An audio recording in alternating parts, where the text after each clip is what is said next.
Welcome to the Bulwark Podcast. I'm Charlie Sykes. It is September 11th, 2020. Hard to imagine that it was 19 years ago that America was attacked and we lost 2,977 Americans. Um, as I mentioned in my newsletter this morning, we vowed never to forget. Uh, but the reality is that we lost more Americans to the coronavirus last week.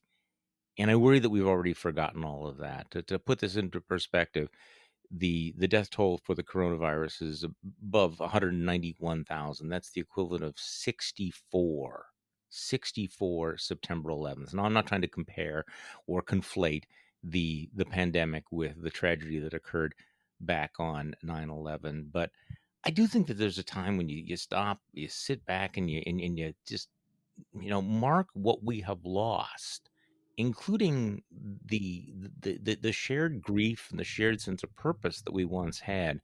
So who better to talk about this than Bill Kristol, our colleague. Bill, thanks for joining me again. I appreciate it. Good to be with you, Charlie. I was thinking this morning, as I'm sure you were, about where I was on that September 11th, and I was in D.C. and it was pretty astonishing. Were you on the radio that day in Milwaukee? Or? I was, and I was getting ready to do the show, and I remember having relatively short list of relatively boring topics, and then I'm standing in our offices, and I watched I had heard that one plane had hit the World Trade Center, and then when the second one hit, we all remember that. You know, 19 years, it doesn't feel any. It still feels so immediate to all of us. It does. I mean, I remember worrying about the kids who were in school, two of them here and one off at college, and then actually, remember everyone evacuated the White House, and a couple of people working in the White House had worked at the Weekly Standard or been associated with the Weekly Standard. They needed a place to just get a computer. This was pre phones, right? For everything being mobile, you sort of needed an actual, workplace kind of computer to work. And they wanted to work on helping with the president's remarks. And a couple of them came over to our office, which was a few blocks from the White House. And but it was such a shock, and all the rumors, and especially in the D.C. area, obviously after the Pentagon was hit. So, I mean, it was. I don't know. I've often wondered. I don't know what your judgment on this is. It always seemed to me that people. It was a huge national event, and there was real national unity, which was a good thing, really. And I've always thought the country can be proud of the way it responded to 9/11. Actually, both in policy terms, for all that everyone now criticizes various things President Bush did, and in sort of national unity and civic spirit terms, including a ton of young people volunteering for the military and for other forms of public service. But I also thought maybe those of us in New York and Washington had a slightly different experience than people in the rest of the country, for whom it couldn't help but be a little bit distant, even though it was America, of course. Well, it was both the tragedy, the shock and the tragedy, and then that sense of purpose and the heroism that was displayed. I mean, I remember thinking afterwards, where did these people come from? This Yeah. was the moment that America recognized the incredible courage of these first responders who ran toward the explosion, and then of course all the young people who joined the military. And there's a great piece in the Atlantic by Garrett Graff who talks about our capacity for national grief and how we've kind of lost that. But he points out that September 11th taught Americans this new set of rituals for collective grief. That the period afterwards became an exercise in mourning on a national scale that really set a pattern for the next couple of decades. It would, the after every large scale disaster, mass shootings, wildfires, where we would come together, we would declare that we were strong, we would have a sense of shared purpose, and that's what's so painful about this particular September 11th, because we do feel if there was some national spirit that brought us together with the coronavirus, it feels fractured beyond repair. That's his phrase. We're not all in this together. So, part of the nostalgia of this, and that's the wrong word, is the gap between how we reacted then, what we did then, and this moment we're in right now. Yeah, I'm glad you mentioned though the heroism and the. I mean, on that day itself, I wrote a piece about 3 years later, I was so annoyed. Tom Friedman had written in the New York Times, this was in the context of the Kerry Bush campaign, that we needed to get beyond 9/11. We needed to get beyond an obsession with terrorism. I think Senator Kerry said something Hmm. like that. And, I understand kind of what they meant, but I thought it was, you can't just think of 9/11 as a tragedy, and though it was, and a mass murder, though it was that too, of course, an attack on the U.S. The heroism in New York and at the Pentagon, and especially, not especially, but on Flight 93 as well, really extraordinary civic action without people that was not first responders. They weren't trained for Hmm. anything. They just took it upon themselves to save God knows how many lives. It really is. It is. It was a remarkable day of both mourning and of inspiration. Really, I agree. Well, and look, I don't know. Maybe we had that some of that early on in the response to the pandemic. A lot of Yeah, people have sure. behaved well. I don't want to blame everything on Trump. Some of it was just the country's awfully divided. Some of it is a pandemic. It's very different from a terrorist attack from abroad.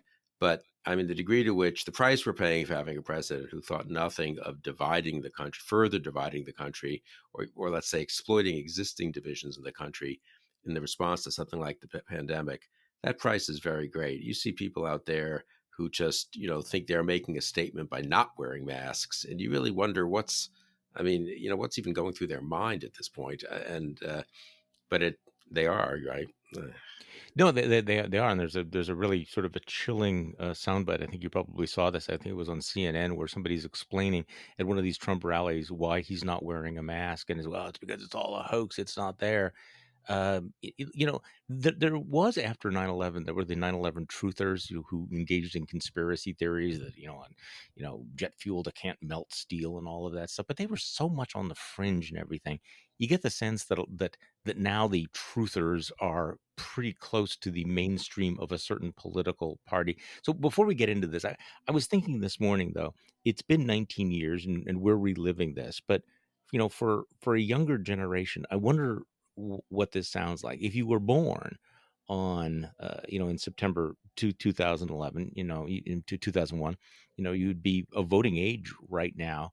But does this seem like ancient history? So I was thinking about it, and I mentioned this to my wife, and she said, well, probably sounds to them like Pearl Harbor sounded to us.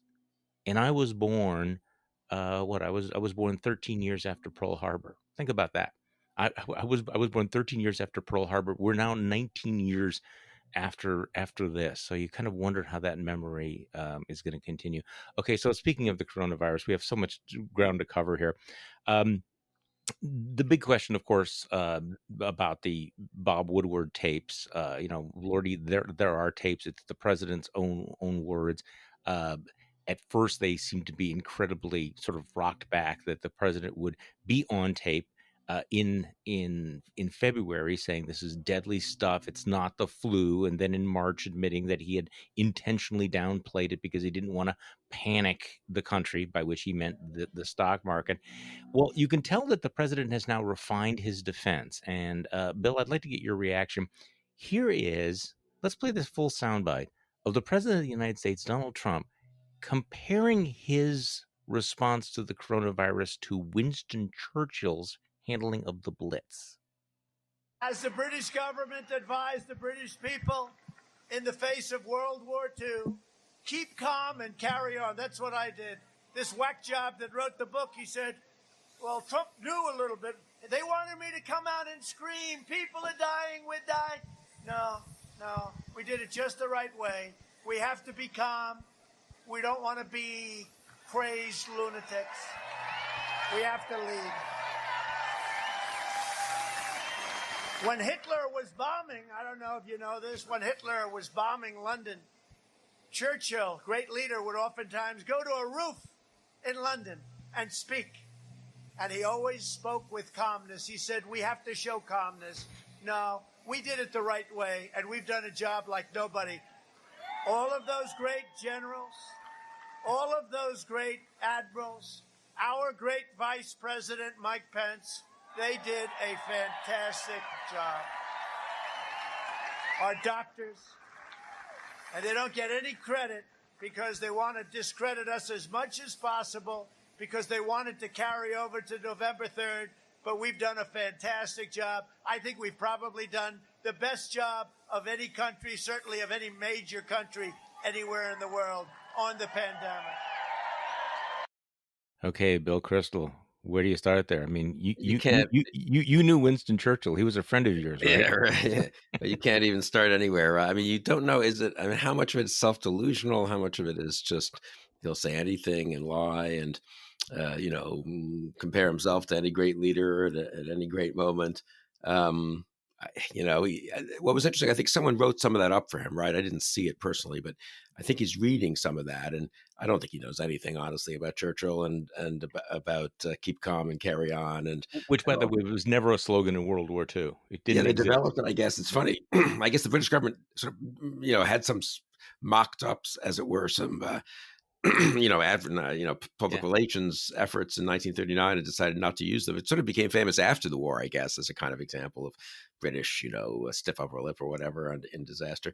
I mean, Churchill did go to the roofs occasionally against the advice of his hmm military advisors, and it was, to look at the bombing. He never spoke, of course, from a rooftop, but I mean, that's the most trivial side of it. I mean, Churchill rallied the country, made clear it's going to be a long and tough fight, blood, sweat, and tears, and so forth. Trump did the opposite. It's going to be over by Easter. I mean, that for me, that's people, you lose track almost. And of course, not every single sentence Trump said was wrong. I mean, hmm occasionally they made him sort of say something about how we need to be more careful. And not every single sentence everyone else said was right. So now, of course, the Trump defenders are finding, well, Fauci wasn't entirely correct about how it was spread either. And so Trump gets a total pass. Trump's fundamentally refused to rally the country and rally his supporters, more importantly, to be serious about dealing with this. And we're paying an unbelievable price. Someone did a study recently, very not at all political, just trying to look at what happened in other countries, Canada, the EU. There were somewhat comparable situations.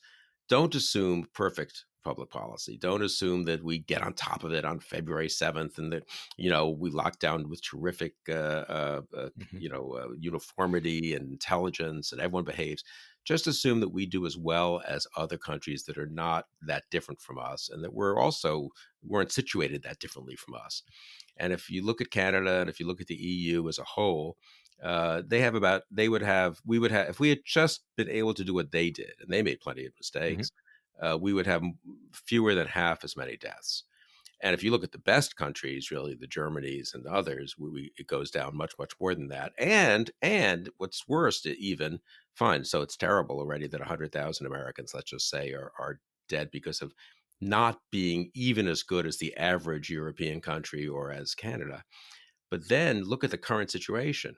They did suppress the virus. Now there are up outbreaks and they've got to deal with it. And Israel has to lock down now for 2 weeks and stuff. But the outbreaks are from an infinitely lower level. Not infinitely, but almost Yeah. infinitely, actually, an amazingly lower level. We have never suppressed it. Now we're going to get outbreaks from a much higher level.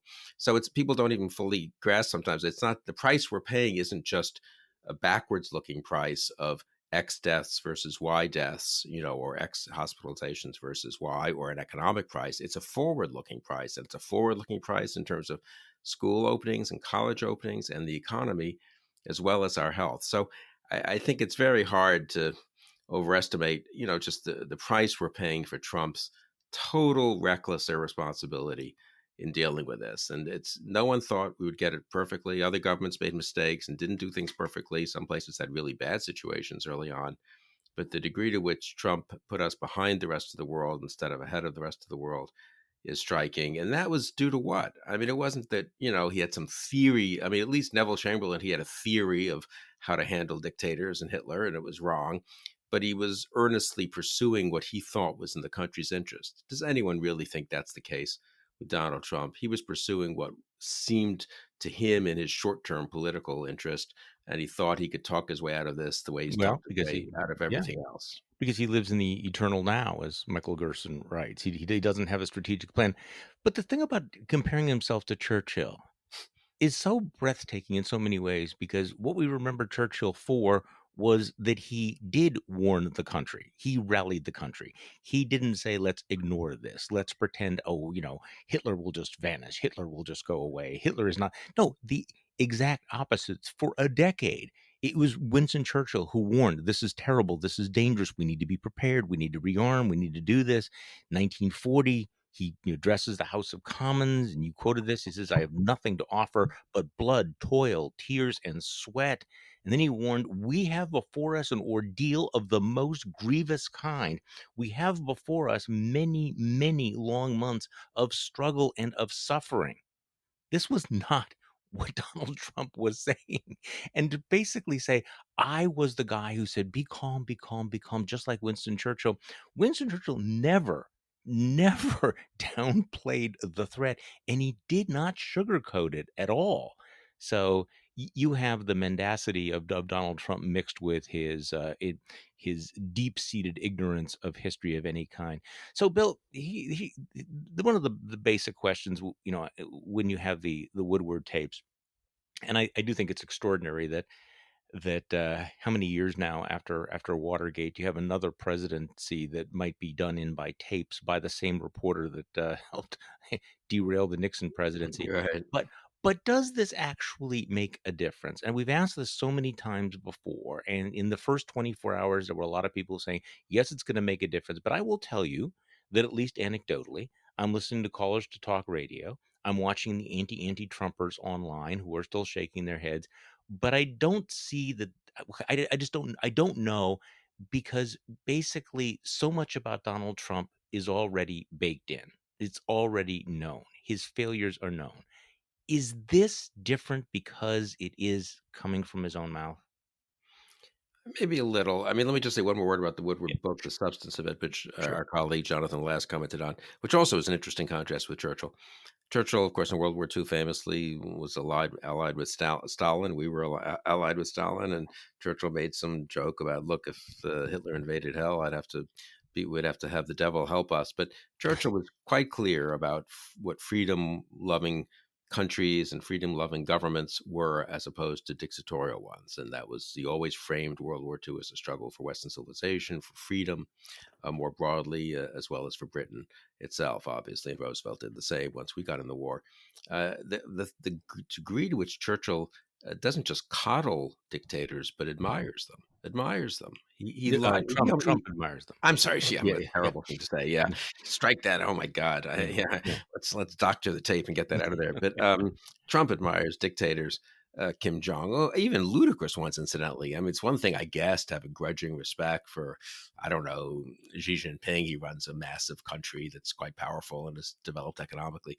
Kim Jong Un, I mean, this horrible tyrant who presiding over a country that he and his family have kept in total backwardness for decades. I mean, it's really sick, and that part of it is, I find, stomach turning for an American president. We can quarrel about, was Obama tough enough on the Iranian government, and Carter and human rights, and Reagan. Of course, conservatives had we understood we had dictators who were allies back in the Cold War, and we were softer on them than on our enemies. But still, the fundamental preference for freedom and democracy, no American president has walked away from that. And I keep saying Churchill, it's terrible. And Trump has, and that for me is just so fundamental. I don't know that anyone cares about it these days. If you say what I just said, it's, oh, you want to go to war in Iraq or something.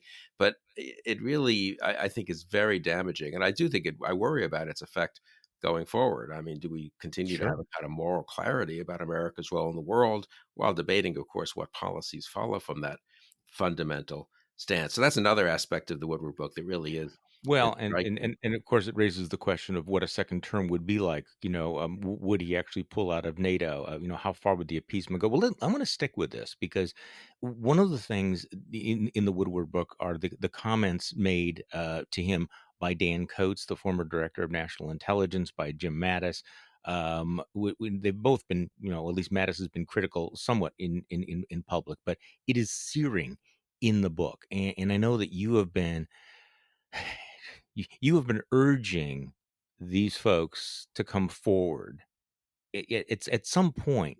Do, is it happening now, or is there still a reluctance from the people who know what's happening, who've seen this firsthand, who are deeply alarmed? What is the reluctance to say we need to tell the American people, who are the only remaining check on this president?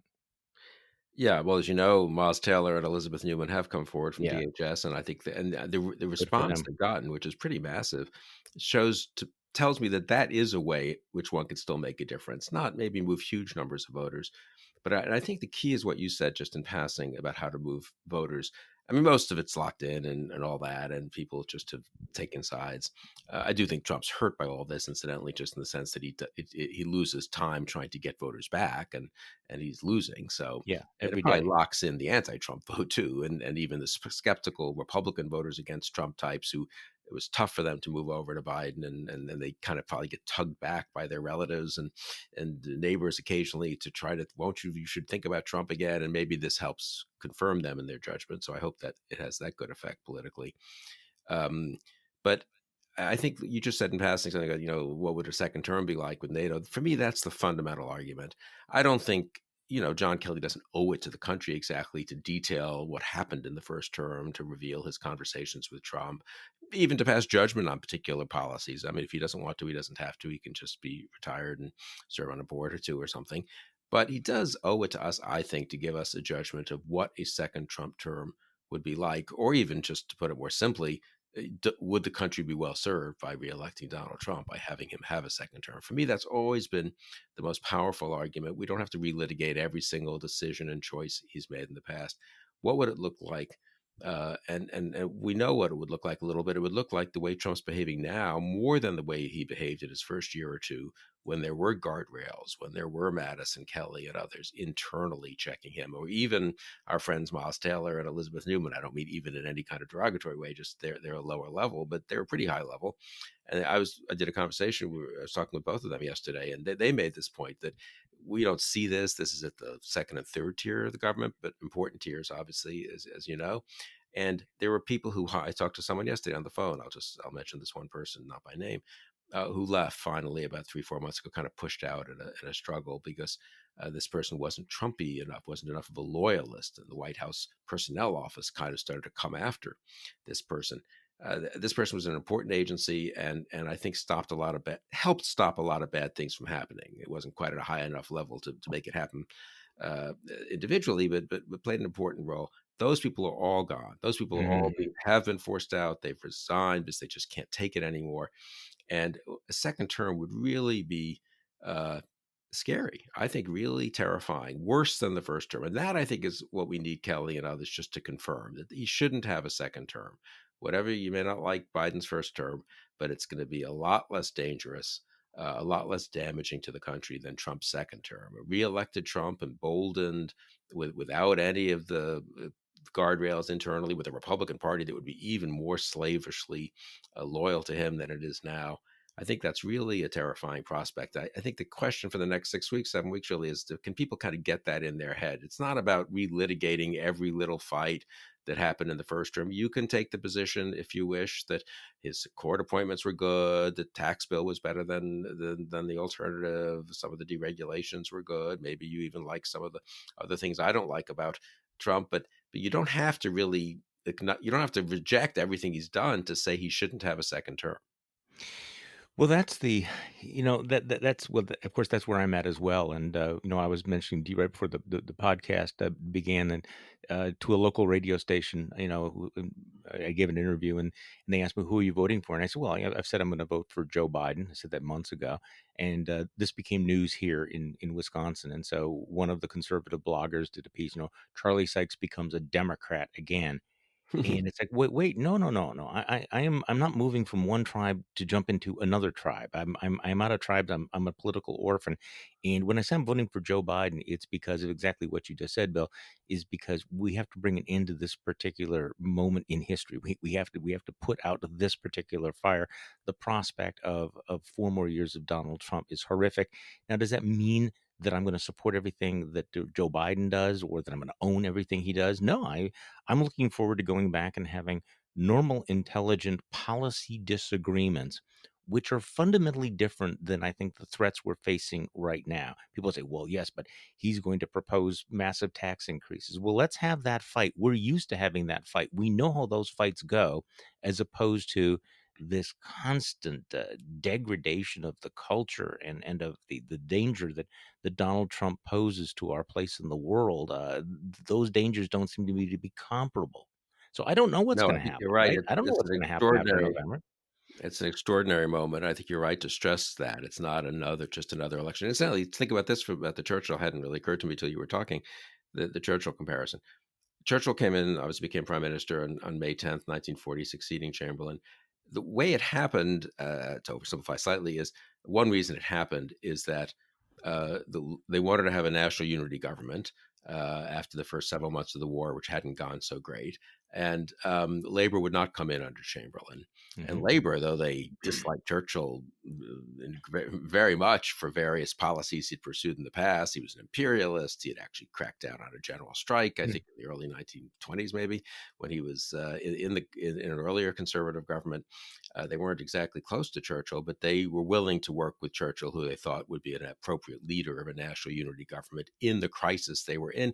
Churchill presided over a national unity government in Hmm. World War II. Churchill went out of his way, and this I know you've been reading up on some Yeah, Churchill stuff. I think you read that. You were telling me a book I haven't yet read that you yeah, liked so much. yeah. Splendid in the Vile. Splendid in the Vile. Churchill insisted on Attlee, the labor minister, being the deputy prime minister. His war cabinet, I think, had maybe two or three conservatives and two labor and one liberal, something like that. He went out of his way. It wasn't just a fake kind of thing. He really had a national unity government. That was terribly important. Now, I'm not saying Trump could have had a national unity government after the pandemic hit. He could have had, however, a few moments, as Bush did, let's say, after 9/11, of an attempt at national unity and an attempt at bipartisanship. It didn't even occur to Trump. It didn't even occur to Trump. It didn't occur to him to reach out to people who had criticized him, who were on the quote, the other side, who weren't his most fervent supporters. And again, I mean, it just brings home how utterly inappropriate Trump is to be the president at a time of serious challenges. I want to ask you about something you wrote earlier this week that really has stuck with me because it's, we have been writing about this, I feel, for 4 or 5 years, and sometimes it's the same stuff, right? It's about Donald Trump. But you wrote a piece called American Conservatism, born 1955, died 2020, and asking the question, is American conservatism as we've known it dead, which goes beyond what happens just to the Republican Party. And I just want to read one of the key paragraphs. So perhaps we need to acknowledge that it has come to this. Real existing conservatism, as it exists in as it exists in America in 2020, is an accomplice to, an apologist for, and an enabler of Trump's nativist, populist, unconservative, and illiberal authoritarianism. And then you go through, why you would say that this was the year that it died. Not in 2017, 2016, 2017, 2018, 2019. This was the year that real existing conservatism made a choice and perhaps ceased to be a supportable ideology. You just talk to me about, because this struck me as like a new place for you. Yeah, a little bit. I mean, you wrote that book, "How the Right Lost Its Mind." Is that and when was that? 2017? I mean, Yeah, 28. but I still thought that there was a legitimate Yes, conservatism and I'm that, not sure yeah. there So isn't. But of course, if yeah, you've lost your mind, you probably don't. right. You have to get it back somehow. And I guess, well, so maybe that's a good way to put it. I mean, you held open the possibility of conservatives getting their mind back, and I would say I did too.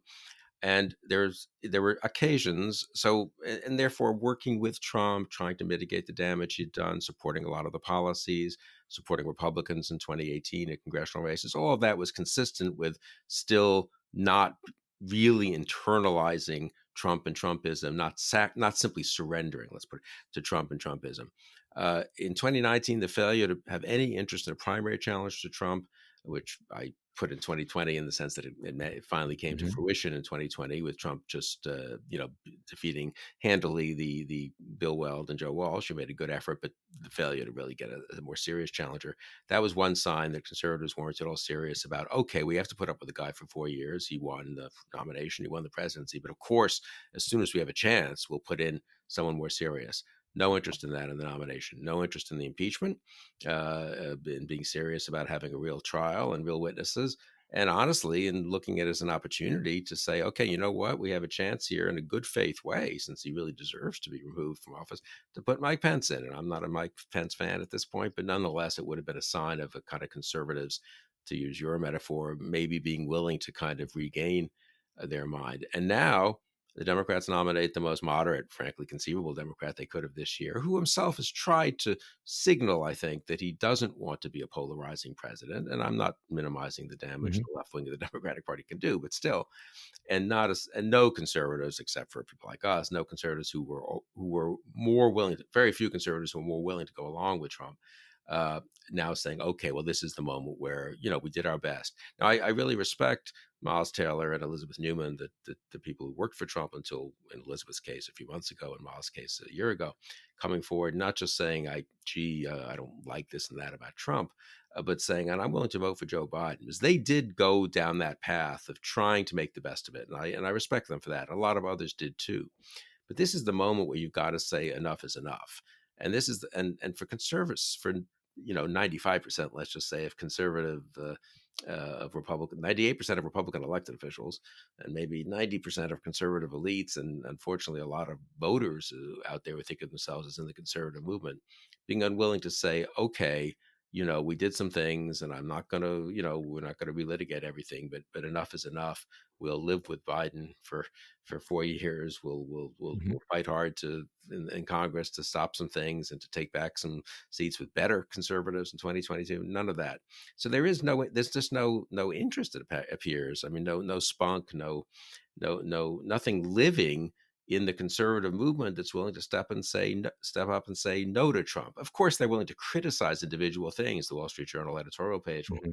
will tisk about a particular thing Trump said to Woodward, or Rich Lowry in National Review will distance themselves in one or two ways. But basically, the willingness to go along with it gets back to what we were saying earlier, Charlie. The willingness to go along with a second term for Trump, for me, I don't know if it really is, but it feels to me like a breaking point. Making the first term work as well as possible, not necessarily going way out on a limb in 2018 or in 2019 on other things, the Mueller report, letting all those things kind of pass. I think that's one thing.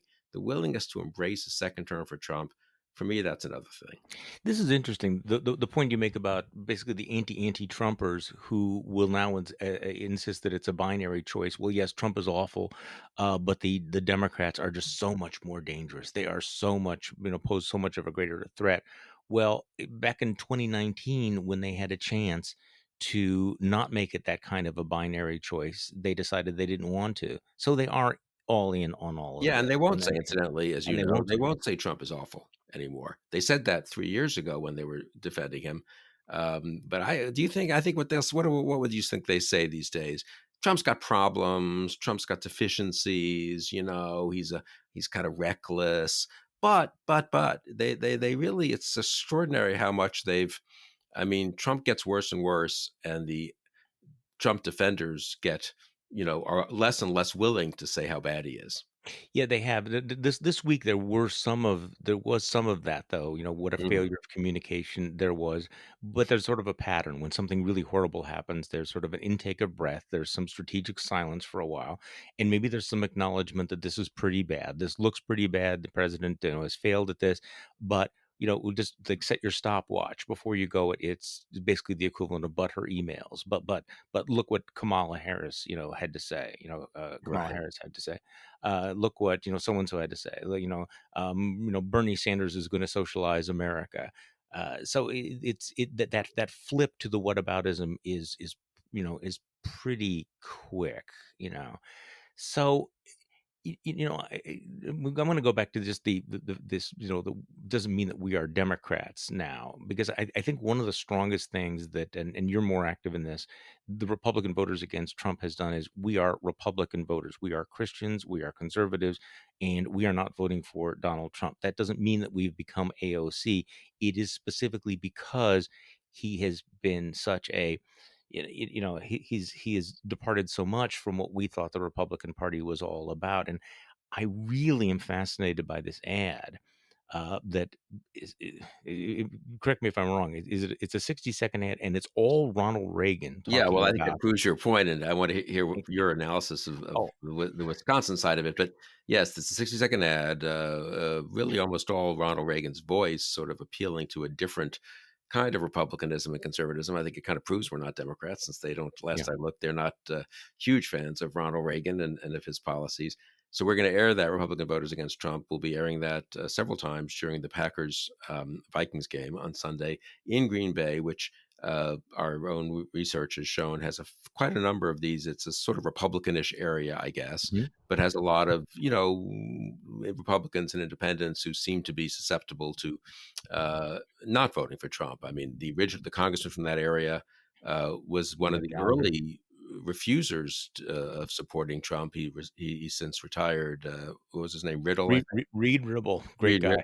yeah, and then Mike Gallagher, who's there now, has been very quiet, but is sort of not a great fan of Trump. So the republicanism up there seems a little less Trumpy, perhaps. And anyway, if we can peel off 5, 8, 10% in that area, it would make a big difference statewide. So what's your? But you live there, so tell me about Green Bay and about the Packers game, and what do you think of the Reagan ad?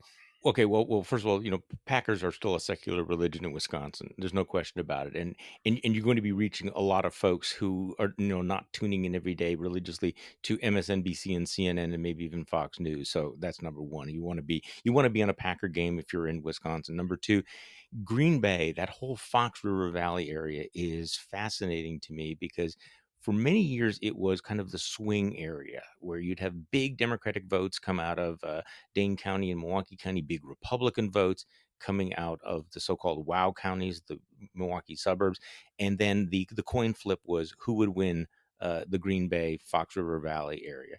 Uh, the last couple of years, it felt to me like they were trending very, very Trumpy, that they were going Trumpy. So when the latest polls came out showing that Joe Biden was very competitive up there, that's very interesting to me because if Joe Biden can hold his own or win in the Fox River Valley, he's going to win Wisconsin. Now, big unknown, of course, is Northwest Wisconsin. The rural vote, whether or not there are these hundreds of thousands of white non-college educated voters who did not vote last time who are going to come out and vote this time. But those folks are going to be watching the Packer game too. But Right. from my point of view, and this is selfish, Bill, the seeing that ad where Ronald Reagan is talking about his dream for what America could be and contrasting it with Donald Trump's America is exactly where I'm at, which is that, look, this party has left me. I haven't changed. I haven't become the traitor. And I think that that's going to appeal to a certain kind of voter who finds it very, very difficult to vote for Democrats and yet is appalled by what's going on here. So to use the phrase that we've used over and over again, it creates that permission structure to do something that otherwise is very difficult to do, which is to say, okay, I'm in favor of many of these policies, but I can't go along with the values that are being represented, and I can't take another 4 years of this. And it doesn't mean you're abandoning what No, you've believed in the past, and it doesn't mean you can't return to it if the Republican Party returns to it. And the Mike Gallagher's of the world are kind of the hopeful sign. I wish Mike had been a little more forthright, honestly, in opposing Trump, but he is not a Trumpy type. He volunteered and served the country as a military veteran post 9/11, and very intelligent young member of Congress who wants to fix the yeah, system, tried to work with Democrats, believes in American leadership in the world. So, that I think is the hopeful sign. Well, let's see what happens in this election. Yeah, does seem to be a swing area, and I think there was very much. evidence that it was moving in a Trump direction, but then evidence that it was some of that was eroding up there. So it'll be interesting to see how it's perceived on Sunday. Oh, I know the point I was going to make before.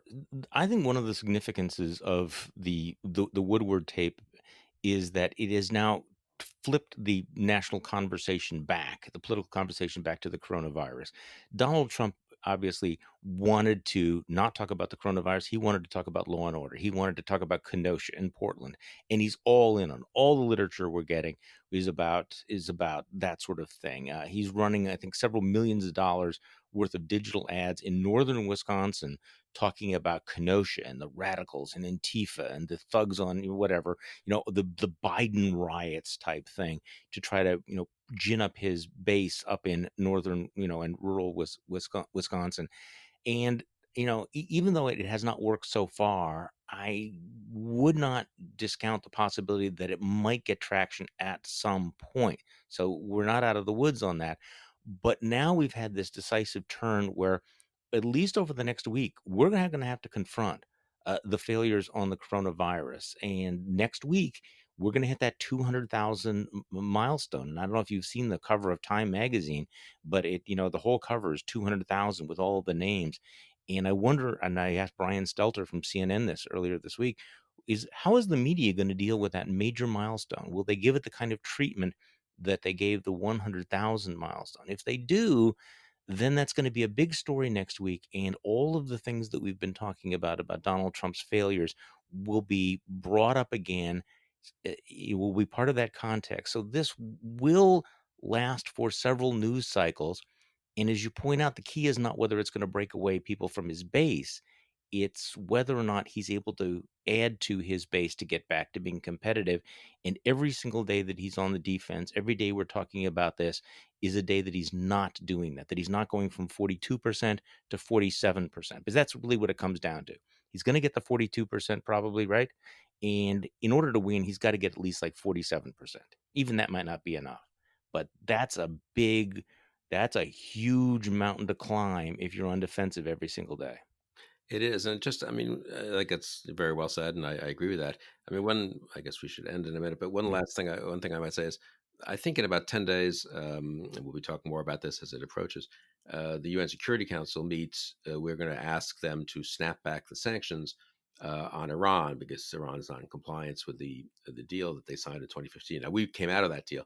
I mean, the Weekly Standard, which obviously I was editing back then, we must have spent God knows how many articles we wrote critical of the deal. We were serious about it, and I remain critical of the deal. And I supported the Trump administration pulling out of it if they had a plan for what to do going forward. But this is a case where, again, you don't have to abandon your conservative, in this case, foreign policy principles of not thinking that that was a good deal and thinking that we need to have a tougher stance toward Iran.